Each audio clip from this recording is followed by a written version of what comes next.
Hey guys, Player V here. Back at it again. This time I'm going over the sailor background for 5th edition Dungeons & Dragons or any tabletop game and how to roleplay your sailor better. So the sailor background, your character was maybe someone who worked on a boat, such as there's many positions on a boat. There's the carpenter, the person who's in charge of fixing the boat and repairing the boat. There was the navigator, the person who was good with maps and who was, always look out and they're on the top of the mast checking on their thing. There's also the cook, there's deckhands, there's the captain itself, there's the second mate. There's a lot of positions on the boat, and it's a lot of people think when they think sailor background, they think pirate right away. They think that they have to be some type of pirate or something. Just the camera, bitch. But really, any time period, sailing was always a big part of the world. The world in modern day, or Earth. Sailing was necessary because so much of the earth was covered in water. So when you think of your background in sailing, think about how it's used in the world. Fishing is a huge resource for fish and all types of things in the world.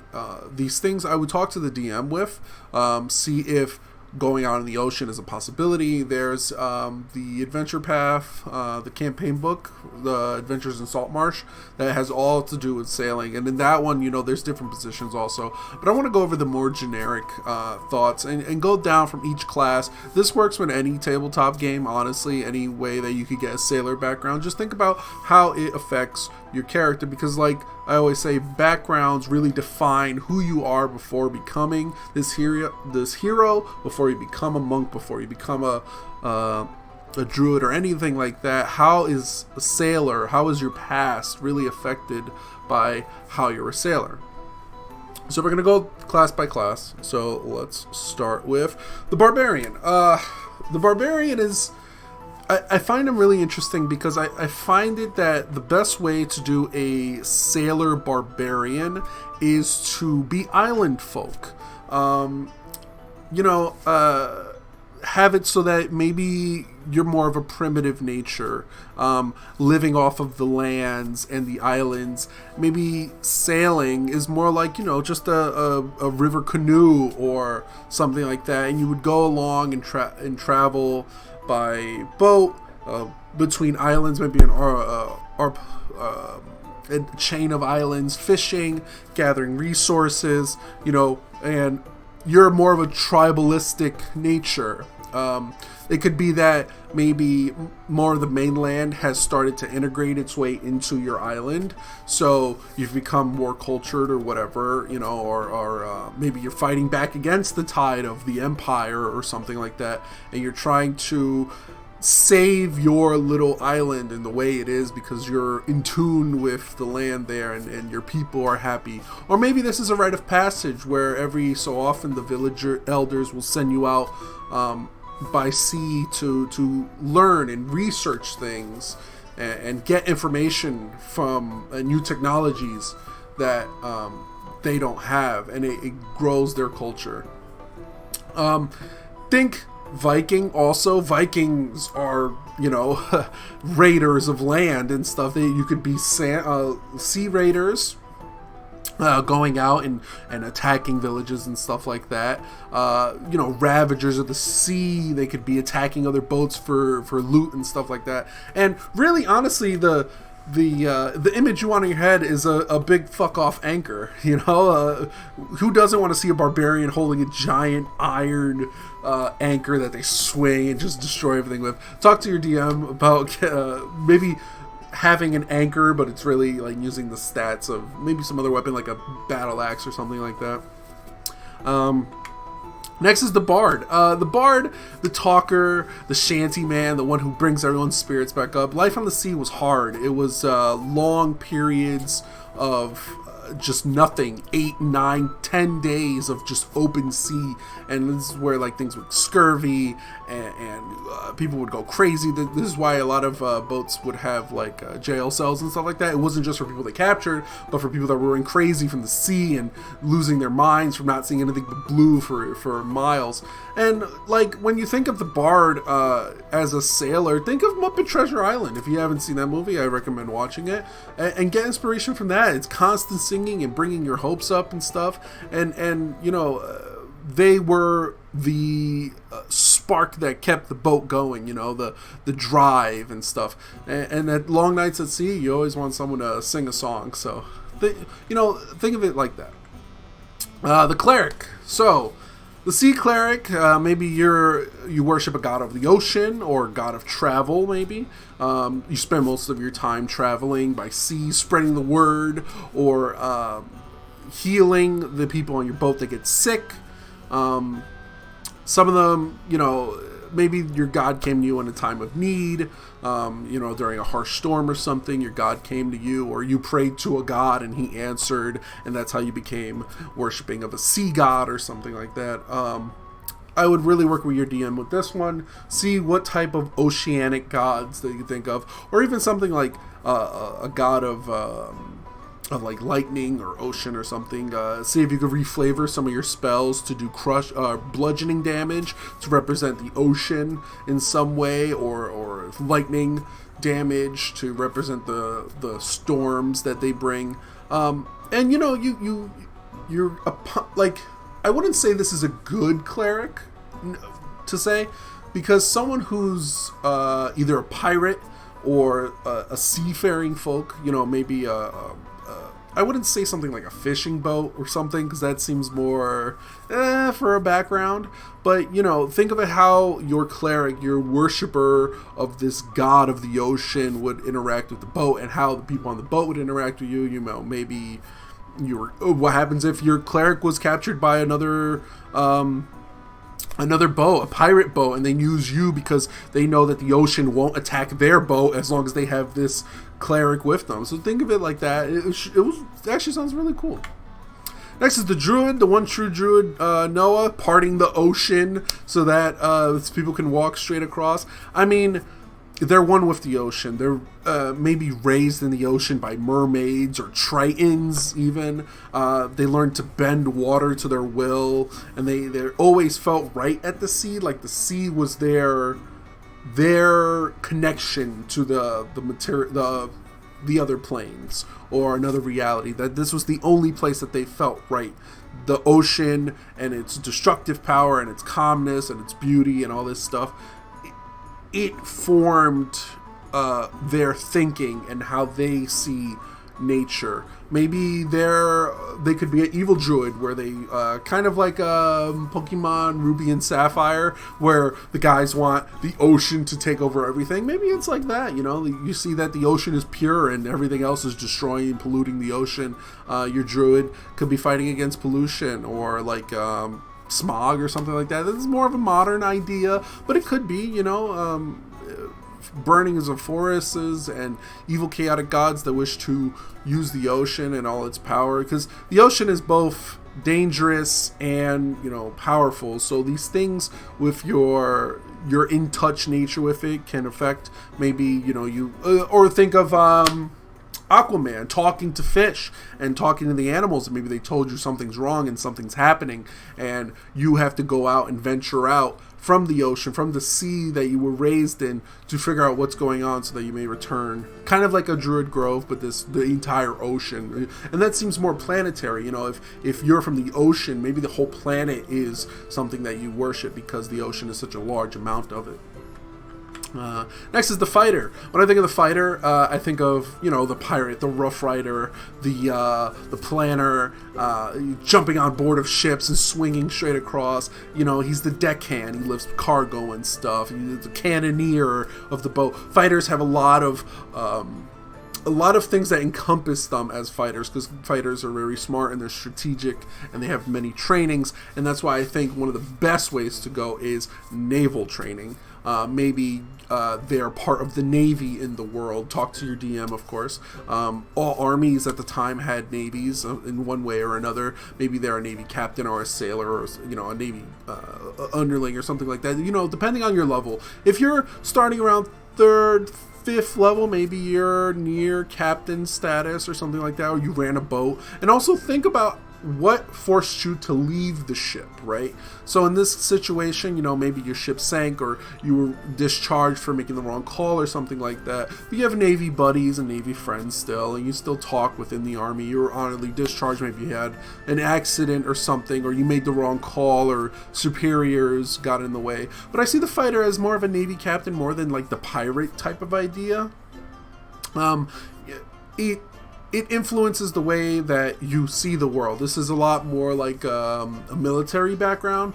But when I think of sailor and military, are two different things. Like military is more army and land-based, and I see the sailor can also be land-based or sea-based, more naval and stuff like that. So take it that way. I think it's very interesting, and I would talk to my DM about it. Another example would be a sea captain. As a fighter, fighters have tons of training, and the captain of the ship should know every single part of his ship.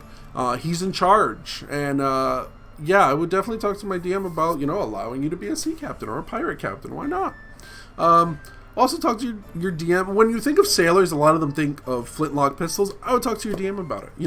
Take a crossbow and just make it a pistol. Why not? A hand crossbow does the same damage as loading and everything as a pistol, and does the same thing, but it's thematic for your character, and I think it's a great option. Next is the monk. Much like the fighter, you're the roughneck, but where fighters are planning and strategic, you use more of your wisdom and speed to get the better hand, more in kin with your own personal body. Maybe the ocean is what calms you, and you channel your ki and your monk spirituality through the ocean, and you use the ocean's power and grace to defeat your enemies. The fighter wants to get in there and and is very strategic in his planning, where the monk can go more on instinct and feeling. I don't feel well, the ocean's not feeling right today, maybe we shouldn't do this, maybe we shouldn't do that. And it's very once you hit a certain point with the monk where they start running on water, I mean, that's like the best sailor ever. You just run across the ocean. Next is the paladin. Chosen by the sea gods. Born on a sinking ship or something, saved by your god. There's so many possibilities with paladins when it comes to any background, because you are the chosen one, right? You're the one that the ocean decided you're their champion, or you're that god's champion, and a champion of the ocean who's coming around, a lot like the druid who's coming around and defending the ocean, where the druid might be one where they are secluded and hidden away from the true world. The paladin goes out and seeks and wants their god to be heard from mountaintops and stuff like that. So the paladin of the ocean, or the sailor, is one who goes out and speaks his god name. And something like a paladin on a boat, that can change entirely how the boat structures. Maybe you're a sailing paladin captain and your boat is full of priests and stuff, and you travel across the ocean spreading your word to distant lands in the name of Poseidon or something like that. It could be really cool. It's a great idea, and it really just brings about all these different things of why you're traveling and adventuring and stuff like that. Next is the ranger. You're the navigator. You know how to get around and move. You know how to operate boats. Maybe you could also be a captain in this one too. Think of maybe your animal companion could be something water-based. Maybe I would talk to my DM. There's things that say you can't have a creature that swims at a certain point or whatever. But I mean, just let them have it. It's some make it more of a magical creature, if anything like that. Maybe it starts off as a seagull or something like that, and it traverses, and maybe every part of the land that you're on changes the type of animal you have. So maybe you can call upon different animals. You know, if you're on land, maybe you have a giant snapping turtle or something with you, and when you need something up high, the seagulls come to your aid. Or when you're in the ocean, you know, you have sharks that help you, and even change the flavor of your spells. Cordon of arrows can be like cordon of coral, and coral shoots out when you do stuff. A lot of the like flavor wise stuff, I would definitely talk to my DM to see how you could change and flavor your stuff to be more appropriate. But I mean, I see the ranger as a navigator 100%. You know, creatures of the ocean need to be hunted for a monster hunter. There's dangerous things in the bottom of the ocean, and the ranger is the type of person that would deal with these things. They could be getting people through rough parts of the ocean for a fee, of course. You know, everyone needs the navigator. The ocean's a giant place, and it's hard to get around. You get lost easily. The rogue. So the rogue gets extra special mention because there is, as everybody knows, rogues are swashbucklers. They're the dashing captain, the rascal, the cutthroat, the bandit. Pretty much, they're the pirate. They're the pirate. Like, there's no wish-washing. There's just watch Pirates of the Caribbean. Like, just act like Jack Sparrow. But also, you know, you could be a part of the Navy, like a Navy captain or something like that. You're dashing, you're daring. I would put points into charisma. Really be outlandish and outspoken. And because these are your people, right? Thieves and killers and robbers and murderers and all this stuff. Those are your people. They're cool. They're cool about you. There's this clique. The thieves' can't could just be sailor talk, you know, between people. So I mean, the rogues is like the easiest one to go over. Sorcerer, kind of like the paladin in a lot of ways. You're chosen, but not by a god, but by the ocean, by the power of the ocean. The classic born at sea during a maelstrom, or being on a boat as it was careening into a whirlpool that sent you to another dimension or something like that. The rift, a rift opened up in the cosmos and the ocean, and you gained its power. The sorcerer with the sailor background, you know, you were at the sea and you found something you shouldn't have, giving you magical powers. Maybe you unearthed a treasure that affected you and made you get wild magic or something like that. As a sailor for sorcerer, you know, I would definitely think what type of sorcerer you want to be. Like, for Draconic, you could be, I think it's brass or bronze. I think brass dragons are the one at the ocean. No, I think it's bronze, that they live near the ocean. Don't quote me on that, but there's dragons that live near the ocean and live underwater and stuff. Maybe someone was enticed by that. Or a mermaid, you know. Your mother was a mermaid and your father was a sailor, and you were always had a life at sea, and these powers manifest in different ways. I would definitely take a look at the subclasses, or, you know, what way you want to build your sorcerer and go from there. But yeah, you know, maybe you have gills. Talk to your DM to give you breathing underwater or something like that. All these options are great, and the sorcerer really works well when one of their parents or one of their great-grandparents was a creature. So maybe a siren of the ocean, or a sea nymph, or maybe even a sea hag. You know, you're the offspring of a sea hag from long ago, and maybe there's a tale behind it, and you're trying to get back to sea to find your mother or something like that. The Warlock. I have to steal from Critical Role, like all great DMs do. I mean, the great old one it's right there. It's Cthulhu. It's possibly easiest next to the rogue. You know, you're lost at sea and you pray and something answers, but it's not what you expected to answer. Kind of like the paladin, but in this, it came to you and it spoke dark secrets to you. Maybe you were going to get thrown off the ship or something like that, or you're captive and you just asked for help and something answered, and next day you wake up and everyone on the ship is dead. And you're the only survivor, and there's a large pentagram in blood on the top of the ship or something like that.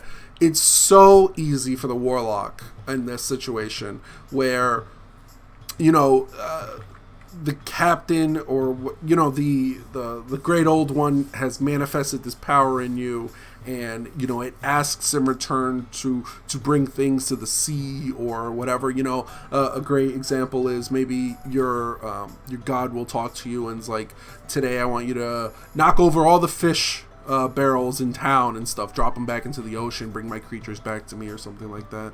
And your spells can look and feel like things from the ocean. Maybe your Eldritch Blast looks like a skeleton piranha that comes out or something like that. Arms of Adar, just giant tentacles. I mean, it's all right there, and it's all from the sea. And, you know, could be evil, could be good. I mean, if you look at something like Critical Role, where Ford, he denied his patron's thing, and his patron was a kraken. It wasn't even like a great old one. It wasn't like a Cthulhu monster. So if best bet, if you want a crazy creature that isn't like Cthulhu or something, just Google creatures at the bottom of the ocean and just pick one. They're all crazy looking, they're all monstrous, and make that your patron. You're like, there you go, this was the thing that answered me, and it's like some thing with teeth coming out of every direction. It's horrifying, but it makes for great warlocks. Next is the wizard. Kind of hard to pin down, actually. I find the sailor wizard background a confusing one, kind of like how the noble monk was hard for me to grasp. You know, maybe you unearthed a deep sea treasure, maybe a wizard's tome, ancient wizard's tome that you went on and studied. But the problem with the wizard sailor background is that wizards are very studied. You know, they have to learn their magic, and they have to really have to study this. And I don't feel like the sea and in the ocean is the best bet to go with the wizard.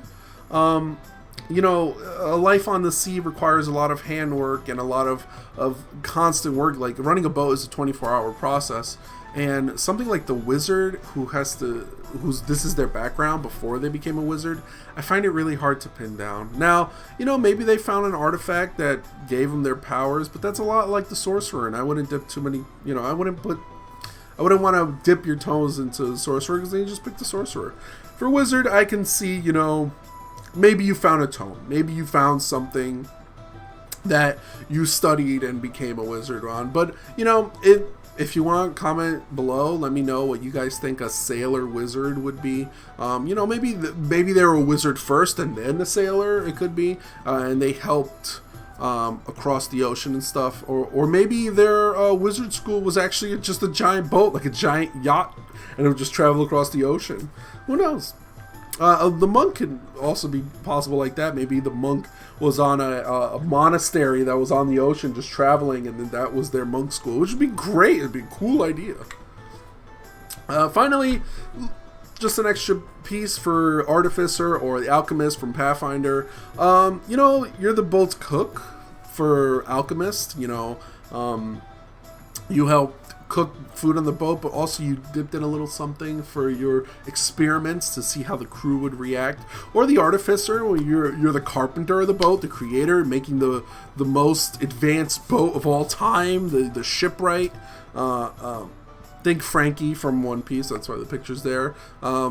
Creating these things for your boat, and I would even ask your DM to just have a boat, and slowly over time you build it together, and it's this crazy machine with an engine that uses water propulsion or something like that, and it got wings or whatever, and over time your boat can become something amazing, and you put all your artificer stuff and it shoots spells and shit. So this is just one thing to think about, you know. When you're really thinking of the sailor, again, I would think pirate first off. 2, I would think definitely where and how your sailor background came from. So maybe it's like the Barbarian, where you were ocean folk and you've always had to be out in the sea. 3, maybe it's not pirate, you know, maybe it's more of a navy, maybe it was a military, or maybe, you know, it could be like a fishing thing. You're more of a pleasant background stuff. This is where great with Warlock, where it's like, no, I just was fishing and I brought up a relic of Cthulhu, and there you go, that's how I'm a Warlock. So yeah, guys, so that's the video. Rate, comment, subscribe, you know, let me know how you think. Tell me what your sailor stuff is, and your different backgrounds and stories about your sailor characters. I'll catch you guys next time. See ya.